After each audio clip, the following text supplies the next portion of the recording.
Arc-en-Ciel, chaque dimanche. Actualité, culture, économie, société et animation festive. Avec Abdelatif Arc-en-Ciel, la chronique. Mesdames et messieurs, nous sommes heureux d'être en ligne avec son Excellence Michel Rambaud. Bonjour. Bonjour. Bonjour et bienvenue dans l'émission Arc-en-Ciel sur Radio Pluriel. Il faut bien préciser à notre auditoire que Monsieur Michel Rambaud, c'est un ancien diplomate français qui a travaillé énormément en Afrique, mais aussi en Amérique latine.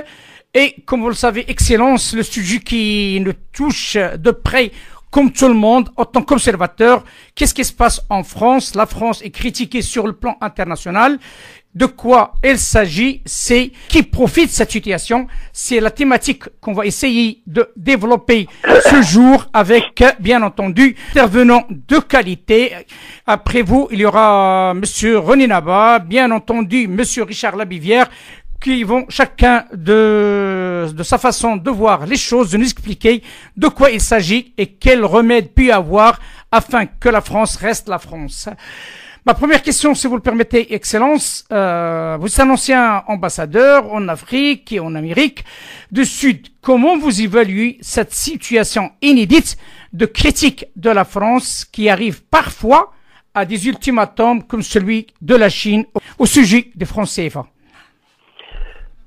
Eh bien, écoutez, oui, comme vous dites, en fait, effectivement, vu de mon expérience, j'étais en Amérique latine, le continent africain, j'étais aussi dans le monde arabe, pas mal en poste, et puis à Paris, évidemment. Mais je crois que je constate, disons que la France est la cible d'un certain nombre d'attaques, d'une agressivité certaine, qui peut paraître un peu surprenante, mais comme je lis toujours, en réalité, il y a bien des raisons à ça. D'abord, est-ce que c'est la France qui est l'objet, la France et le peuple français qui sont l'objet de cette agressivité? Je ne le crois pas, il n'y a pas de raison spécifique. La France, ça n'est pas une personne, c'est une réalité. Puis il y a un peuple français qui est très très divers dans ses opinions et dans sa structure, etc. Mais en réalité, il y a aussi un État français qui personnifie la France, qui est sa structure permanente. Et puis il y a un gouvernement qui, lui, est temporaire. Un gouvernement, c'est toujours temporaire, par définition, quel qu'il soit. Alors, moi, je pense que quand un pays, et donc l'État qui le représente, politiquement et diplomatiquement, se trouve confronté à tant et tant au fond, de contestations et tant de menaces peut-être, ou de critiques en tout cas, ça veut dire que ça devrait interroger. Quand il y en a sur le plan international, sur des sources aussi diverses que venant de l'Afrique, par exemple, où il y a la fin du mois de février, il y a une campagne qui est lancée pour la suppression de la zone CFA, du franc CFA. Il y a une journée d'action qui est lancée, je crois, vers la fin de ce mois, dans une huitaine de jours. Il y a ensuite, dans le monde arabe, je pense que il y a aussi beaucoup de critiques. Il y a des critiques également dans l'Union européenne. Ça, c'est insolite parce que, disons, d'un pays aussi proche que l'Italie, aussi proche de la France que l'Italie traditionnellement, ça doit interroger. Alors, même s'il y a des raisons politiques à ça, mais enfin, ça doit interroger quand même, disons, avec un ton qui dépasse, qui outrepasse toutes les règles de la diplomatie, qui est symptomatique d'ailleurs de ce qui est devenu le langage diplomatique de nos jours. Et puis enfin, il y a aussi disons, des critiques qui viennent des États-Unis très très fortes. Je relèverai, mais j'y reviendrai tout à l'heure, il y a cette initiative de Monsieur Steve Bannon, qui a été un des stratèges en chef du président Donald Trump, d'installer, dit-on, un bureau à Bruxelles où il crée un mouvement, un think tank qui s'appelle Le Mouvement, et donc qui vise à rassembler, à observer la situation dans les pays européens, notamment en France, et à créer une espèce de mouvement, une organisation qui rassemblerait tous les partis eurosceptiques en Europe, mais également, disons, je pense, les organisations en Israël, également en Russie et aux États-Unis, en Amérique du Nord, ce qu'il appelle, disons, dans le monde judéo-chrétien. Alors ça, et quand il dit son slogan, que les gilets jaunes, disons, inspirent le monde entier. Alors, je sais pas, il y a peut-être un peu d'exagération, mais il y a un petit peu de vrai peut-être, mais un peu d'exagération, et on doit s'interroger en tout cas sur les intentions de Monsieur Steve Bannon. Parce que quand des fois le gouvernement français, c'est par les temps qui courent, incrimine dans les sympathies ou les tentatives de déstabilisation prêtées à, je sais pas, à tel ou tel mouvement, la fachosphère, la gauchosphère et la russosphère, je pense que il ferait peut-être mieux de regarder du côté de certains pays qui sont réputés être des pays amis et qui ne veulent pas forcément du bien à la France, tel que, vous avez deviné de qui je voulais parler. Alors, je pense que il y a cette contestation externe qui est quand même très très diverse, qui est un peu tous azimuts, et ça me semble nouveau. Et puis par ailleurs, il y a une contestation interne dans le mouvement dit des Gilets jaunes, qui est quand même un mouvement un peu nouveau, qui entame son 3e mois d'existence et qui est toujours, qui bénéficie toujours d'un soutien au moins tacite de la population, qui semble assez important et qui se traduit par des manifestations, voire même des violences, de la casse, alors qu'on doit probablement désapprouver, mais enfin il y a une situation qui est quand même un peu très difficile et tendue pour le gouvernement. Et donc, quand un gouvernement se trouve confronté à tant de critiques de l'extérieur et de l'intérieur, il y a un problème. Il doit rechercher, finalement, c'est pas la France, mais ni l'État français, c'est précisément, je pense, le gouvernement français du moment qui doit s'interroger sur quelle est la raison de cette convergence des critiques intérieures et extérieures. Et je crois que ces critiques, extérieures et intérieures, ont des points communs. C'est à la fois, on critique la politique du gouvernement français, notamment interventionniste, et puis, au fond, sa posture internationale, son arrogance, son rôle de donneur de leçons, etc., et le désir de passer en force, d'en faire un peu qu'à sa tête, et de se croire le meilleur, ainsi de suite, et de donner des leçons à la création, et d'intervenir dans les affaires des autres États. C'était le cas dans les États africains, dans les pays arabes, je pense notamment à la crise libyenne et la crise syrienne. Eh bien, et ensuite, donc, il aurait été tout à fait improbable que cet interventionnisme ne se traduise pas par des réactions à l'époque actuelle, qui est une époque très très agitée. Il y a bien des égards très très troubles. C'est ce que je pourrais dire. Alors, on reproche aussi peut-être le style du président.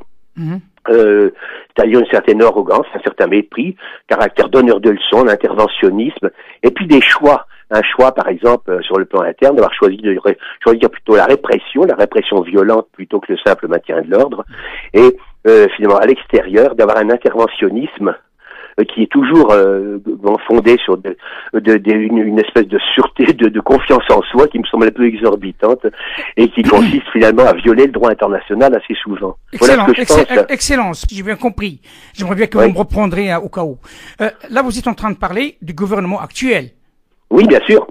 Sauf que il y a un grand nombre de problématiques qui ont été évoquées. Ça date de plusieurs gouvernements en arrière. C'est vrai. Alors donc, c'est quoi la raison qui fait de faire tout endosser à M. Macron et à son gouvernement? C'est quoi la raison? Parce que c'est le dernier en date et c'est peut-être finalement un maillon faible dans la conjoncture actuelle. Il y a une convergence internationale qui fait que l'ordre du monde est en train de changer, probablement. Et puis, mais en fait, vous avez raison, ce n'est pas lui qui a inventé tous ces problèmes. Oui, mais il y a eu au moins les 2 présidents précédents, pour ne pas les citer, qui ont largement contribué à cette dérive. On traduit ça parfois la dérive atlantiste, et puis la dérive européiste, si on veut. Du point de vue de la politique intérieure française et des grandes lignes idéologiques et stratégiques du gouvernement. Alors il n'a inventé ni l'une ni l'autre, mais il les adopte en plein et il les porte à leur paroxysme. Et donc c'est probablement pour ça que ça crée cette situation qui est explosive un peu, mais enfin qui fait que la France, vous avez raison, je sais que vous le pensez probablement, mais je l'ai toujours dit qu'il est venu le moment. Il m'en vient toujours un moment où un pays peut être rattrapé par sa politique, notamment internationale, sa politique étrangère, parce qu'il n'y a pas de frontière entre la politique étrangère et la politique nationale. Et là, je pense que ce moment est un peu venu pour la France. On peut le déplorer parce on voit des côtés troublants quand même dans cette affaire-là, et on ne peut pas ne pas constater que finalement, on retrouve finalement quelque part une volonté absolument de déstabiliser la France, que la France est visée. Alors, je ne suis pas chargé de détecter par qui. J'ai ma petite idée là-dessus, mais enfin peut-être qu'on nous précisera. Mais je ne prétends pas dire la vérité, mais je ne peux pas m'empêcher de penser que là, on profite un peu de la situation, de la politique du gouvernement et de son attitude générale pour finalement, et des problèmes internes, pour essayer probablement de déstabiliser la France. Ça, je le crois aussi, je le crois vraiment. Excellence, vous êtes un ancien diplomate, donc vous êtes quelqu'un qui représentait la France partout, un petit peu dans le monde, comme vous l'avez bien dit, mais il y a quelque chose qui m'interpelle quand même, hein, donc il faut dire les choses telles qu'elles sont. On a parlé, comme vous avez dit maintenant, comme quoi la France est en train de payer un petit peu, j'ose dire, les pots cassés d'une politique qui a été menée, ça fait plusieurs années en arrière. Oui. D'accord. Mais aussi, on en constate comme quoi il y a une offensive, et vous avez cité au départ, l'offensive avec l'installation des populistes, notamment avec M. Bannon à Bruxelles, et avec la réaction d'un voisin qui est considéré autant que pays fondateur de l'Europe. Clair, hein, donc c'est très important, l'Italie n'est pas n'importe quel pays, et on se trouve dans cette situation. J'aimerais bien tout simplement savoir, pourquoi pas tout simplement de faire, j'ose dire, un procès, ça ne reste que moral, j'ose dire, hein, donc qu'on soit clair, à ceux qui étaient responsables de cette politique qui a amené la France à cette situation. Au lieu de se focaliser par rapport à ce monsieur, d'après ce qu'on voit actuellement, certes, il y a des failles, certes, il représente quelque chose de nouveau, parce que c'est un parti qui est ni droite ni gauche, c'est un parti qui est aussi une majorité des gens qui est de la société civile, hein, qui n'ont pas fait de la politique, qui savent pas ce que c'est que la politique. Il y a quelques rares élites qui sont autour de lui, les autres sont pas là, et ils se trouvent diminués quelque part. Mais la question qui s'impose maintenant, pourquoi il y a ce vide de résistance de ce qu'on appelle la France profonde, qu'on voit qu'il est en train de s'endormir? C'est quoi la raison? La France profonde, elle n'est pas en train de s'endormir, elle est en train de se réveiller, si vous voulez. Les gilets jaunes, je crois que c'est la France profonde. Par contre, disons, je pense que ce qui est menacé vraiment, c'est ce qu'on appelle l'État profond, ce qui est à différencier de la France profonde. L'État profond, c'est-à-dire toute les élites, qu'elles soient intellectuelles, politiques, diplomatiques, économiques, etc., de la pensée, les intellectuels, et ça, je crois qui ont soutenu que c'est lui le fond. Ce sont ces élites qui sont un peu le fond du soutien au président de la République actuelle, au président Macron, puisqu'ils soutiennent l'idéologie qu'il défend. Donc, je pense que c'est pas, il y a pas de mystère. C'est pas la France profonde qui a. La France profonde, elle proteste contre cette politique, probablement, d'après ce qu'on croit comprendre, d'après les revendications des uns et des autres. Il y a un faisceau, une convergence de mécontentement, d'insatisfaction, de revendications, qui est quand même tout à fait impressionnant, et dont l'ensemble constitue une négation même de la politique qui est menée par le gouvernement français actuel. Je ne dis pas que ce gouvernement est le responsable et le seul responsable. Il entre dans une lignée qui a commencé, je sais pas, il y a, disons, en 2003, je pense que c'est à peu près le détour, après la deuxième guerre d'Irak, et que c'est là qu'a commencé cette dérive de la politique française, c'est-à-dire l'abandon de la politique gaulliste. Je crois que c'est ça. En réalité, le fond de l'affaire, c'est ça. C'est l'abandon. Il y a plus, autrement dit, il y a plus de politique gaulliste en France. Il n'y a plus de politique gaulliste puisqu'elle a été bradée complètement et qu'on en prend l'inverse, on en prend absolument le contre-pied dans tous les domaines. Et au fond, on assiste en quelque sorte, c'est ça ce que les Français, je pense, c'est ce qui inquiète beaucoup les Français, et c'est ce qui provoque, je pense, ce mouvement des Gilets jaunes aussi un peu, même s'ils ne sont pas tous des penseurs politiques, mais qui est un penseur? La France n'est pas composée que de penseurs politiques, Dieu merci, mais finalement, je crois que ce qui inquiète, je pense, la population, c'est la casse finalement globale de l'État français. Alors de la laisser faire, ou de la provoquer, ou de l'accompagner, ou de l'accepter. Bon, la casse de l'État français, c'est-à-dire de ses institutions, de ce qui constitue la sauvegarde d'une société sur le long terme. Au-delà des gouvernements qui, passent au fil des élections, ou des élections, mais les gouvernements passent, la France demeure. Et donc, notamment, ce qui concerne la France, ce qui fait le corset de la société française, c'est son État. L'État n'est pas un organisme répressif, mais un organisme protecteur, normalement. C'est lui qui protège les populations, notamment les plus déshéritées, contre toutes les errances de la vie politique. Et c'est ce rôle qui me semble, disons, être remis en question, avec disons, du point de vue économique, du point de vue politique, du point de vue judiciaire, du point de vue éducatif, etc., etc.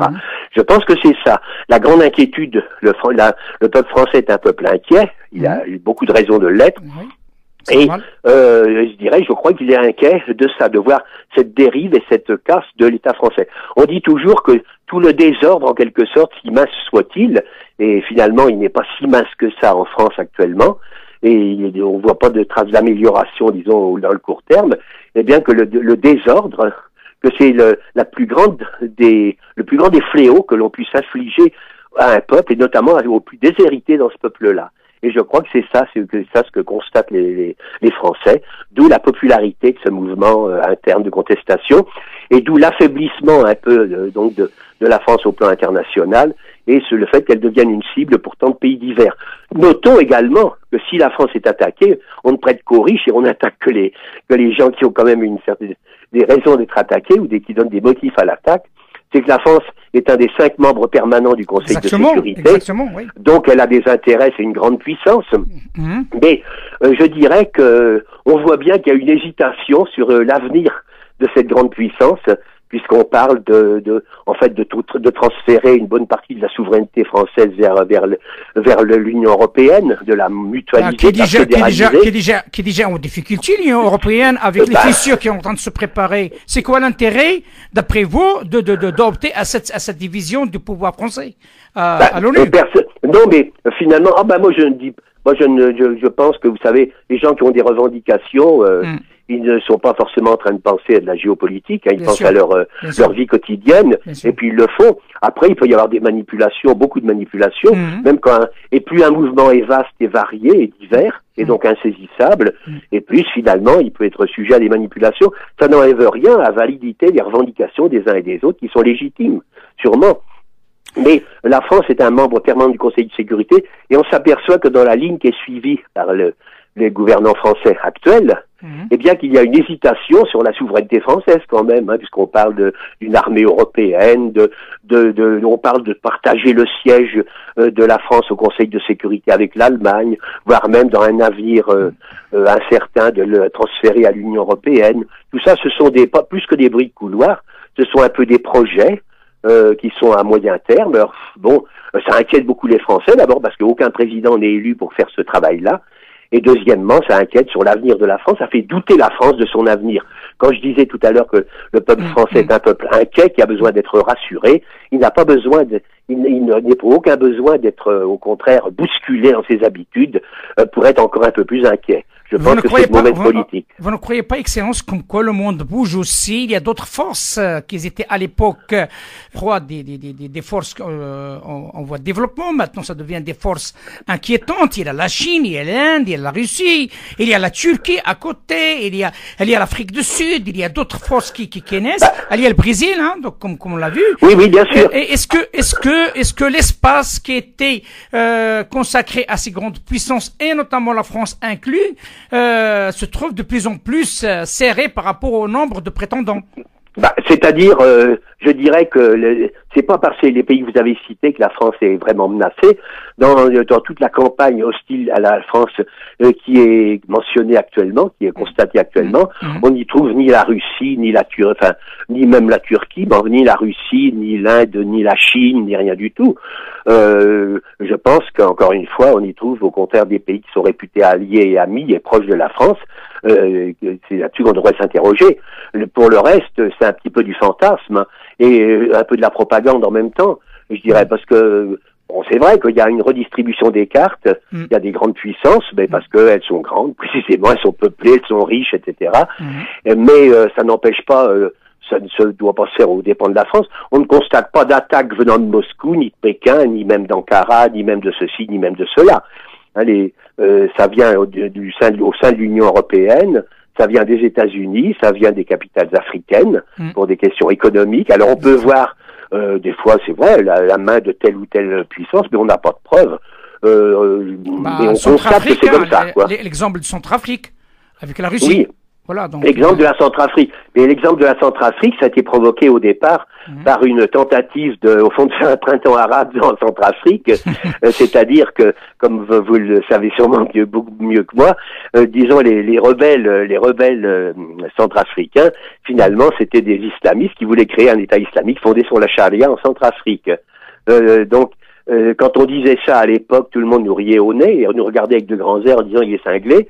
Mais non, en réalité c'est bien ça, puisque ce Michel Devodjian, là, comme il s'appelait, qui a été le chef d'État fugace et volatile de la Centrafrique, le chef des islamistes, avait dit qu'il voulait créer un État islamique musulman, comme son nom ne l'indiquait pas, ni son prénom, mais il voulait créer un État islamique fondé sur la charia. Et on avait dit, on y avait vu la main du Soudan, du Tchad, je ne sais pas quel autre pays de la région. Bon, c'était bien ça. Donc, ça n'est, après l'histoire les Russes, la Russie qui serait installée, mis au moins diplomatiquement en force et mis auprès du gouvernement et auprès de l'armée centrafricaine, ça n'est qu'une conséquence de toute cette aventure. C'est pas la Russie qui avait monté la déstabilisation de la Centrafrique en 2013, pardon. C'est pas du tout la Russie. La Russie, elle est comme toutes les grandes puissances. Quand il y a un vide qui se crée, bien sûr. On essaie d'avancer des pions, on essaie d'avancer des cartes. Nous, les pays que le gouvernement français considère comme ses grands amis, n'hésitent pas à le faire. Alors, ceux qui attaquent beaucoup, eh bien, vous pouvez pas, on ne peut pas imaginer qu'ils puissent prendre des gants avec nous, c'est ça. Globalement, ils poussent leurs cartes, ils poussent leurs pions. C'est le cynisme de la vie diplomatique et de la vie politique. Une dernière question, Excellence, si vous le permettez, parce que vous avez M. Ronenaba après vous. Selon vous et avec votre expérience, qu'est-ce que vous pouvez proposer comme solution à cette situation inédite? Eh bien, écoutez, d'abord, je trouve que on devrait tirer les leçons. Nos gouvernants, les gouvernants de la France actuelle, devraient tirer les leçons de ce qui leur arrive. Et finalement, par exemple, cesser de donner des leçons entières à la planète, alors qu'ils ont des problèmes graves, disons, autour d'eux, dans leur environnement international et dans leur environnement national. On ne peut pas continuer à faire comme si de rien n'était et disons, à donner des leçons comment est-ce qu'il faut le respect des droits de l'homme, la façon de gouverner un pays, la façon d'y maintenir l'ordre sans faire trop de victimes, etc., etc. Je trouve que ça, c'est un petit peu indécent et c'est quand même pas une preuve de très grand acte politique. Je pense. Or, c'est pas ce que l'on constate. La France continue, malgré la conjoncture extrêmement difficile et agressive à son encontre, malheureusement, et je le déplore, elle continue à donner des leçons à la terre entière comme si de rien n'était. Alors, c'est vrai que ça agace profondément. Je sais que quand le président Macron est allé au Caire, il a rencontré le maréchal El-Sisi, il lui a donné des leçons de morale sur la façon de gérer l'opposition, etc., et ainsi de suite. Eh bien, je crois que ça a été très très mal pris, si bien il n'y a pas eu un seul mot de retour, disons, sur le voyage du président Macron au Caire. On n'en a pas parlé, parce que ça s'est très très mal passé. Alors, donc, je crois qu'on ne peut pas continuer à donner des leçons à la planète entière quand on a une telle situation autour de soi, dans son pays et dans son environnement. C'est ça qu'il faut régler. C'est pour ça qu'un président est élu, non pas pour donner des leçons, non pas comme un prédicateur de géopolitique ou de diplomatie, mais comme pour maintenir les intérêts de son pays et pour maintenir la paix intérieure et extérieure et de bonnes relations avec son voisinage. Alors, moi je veux pas faire d'assimilation, mais enfin quand même, tout ce qui se passe en France, des fois, ressemble furieusement à des mouvements que la France, malheureusement, a excité et a encouragé dans des années très très proches, dans des années très très récentes, et donc ça devrait être une leçon. Mais je vois qu'on n'en tire pas, qu'il n'y a pas de leçons qui en sont tirées. Ceci étant, je voudrais dire une chose. La France est un grand pays. Bon, c'est un grand peuple, encore une puissance assez importante, plutôt dans le monde. C'est pas la superpuissance du moment, mais elle a toujours été grande quand elle savait avoir une position de conciliation, un appel, proposer des voies originales, des voies de conciliation, des voies pacifiques, et non pas quand elle avait des retours de printemps, je dirais, un peu passés de mode. Je pense que c'est ça. Et je crois que c'est cette politique-là que la France devrait retrouver, parce que, en fait, c'est vrai que la France, c'est le résultat d'une construction nationale et étatique qui est très très vieille, et donc il faut pas la laisser détruire comme ça en l'espace de quelles que soient les raisons.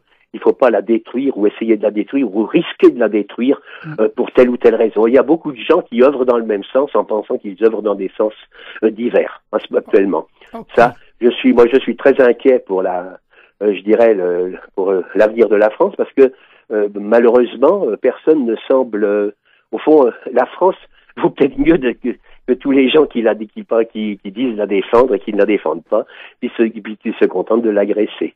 C'est ça ce que je voulais dire, peut-être en finissant ou en concluant. Parfait, Excellence. Merci infiniment, Excellence. Michel Rambaud, je vous en prie, et bonne suite d'émission.